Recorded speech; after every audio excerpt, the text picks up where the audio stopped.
സംസ്ഥാനത്ത് മഴ മുന്നറിയിപ്പിൽ മാറ്റം. കോട്ടയം, എറണാകുളം, തൃശൂർ ജില്ലകളിൽ യെല്ലോ അലർട്ട് പ്രഖ്യാപിച്ചു. നാളെ പത്തനംതിട്ട, ഇടുക്കി ജില്ലകളിലും യെല്ലോ അലർട്ട് ഉണ്ട്. വിവരങ്ങളുമായി സനിസയാണ് ചേരുന്നത്. സനിസ, 1-2 ദിവസം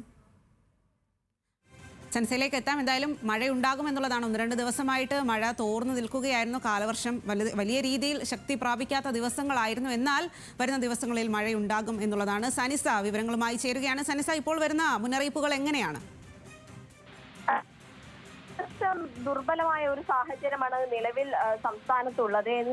അതിനിടയിൽ ഇന്നൊന്നും നാളെയും മറ്റന്നാളും ഒന്നും മഴ മുന്നറിയിപ്പില്ല എന്നായിരുന്നു കേന്ദ്ര കാലാവസ്ഥാ വകുപ്പ് അറിയിച്ചിരുന്നത്. എന്നാൽ ഇന്നും നാളെയും മഴ മുന്നറിയിപ്പ് ഉള്ളതായിട്ട് പുതിയ ഒരു മുന്നറിയിപ്പ് കേന്ദ്ര കാലാവസ്ഥാ വകുപ്പിൽ നിന്നും വന്നിരിക്കുകയാണ്. ഇന്ന് 3 ജില്ലകളിലാണ് ഒറ്റപ്പെട്ട ശക്തമായ മഴയ്ക്കുള്ള യെല്ലോ അലേർട്ട് നൽകിയിട്ടുള്ളത്. കോട്ടയം, എറണാകുളം, തൃശൂർ ജില്ലകളിലാണ് യെല്ലോ അലേർട്ട്.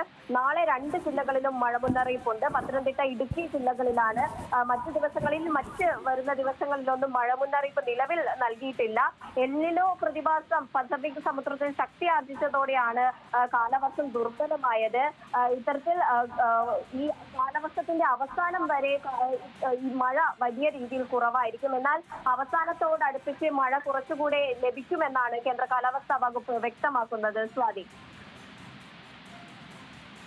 ശരി സനിസ, എന്തായാലും വരും ദിവസങ്ങളിൽ മഴയുണ്ടാകും, മഴ മുന്നറിയിപ്പുകൾ ഉണ്ട്. ആ വിവരങ്ങളാണ് സനിസ നൽകിയത്.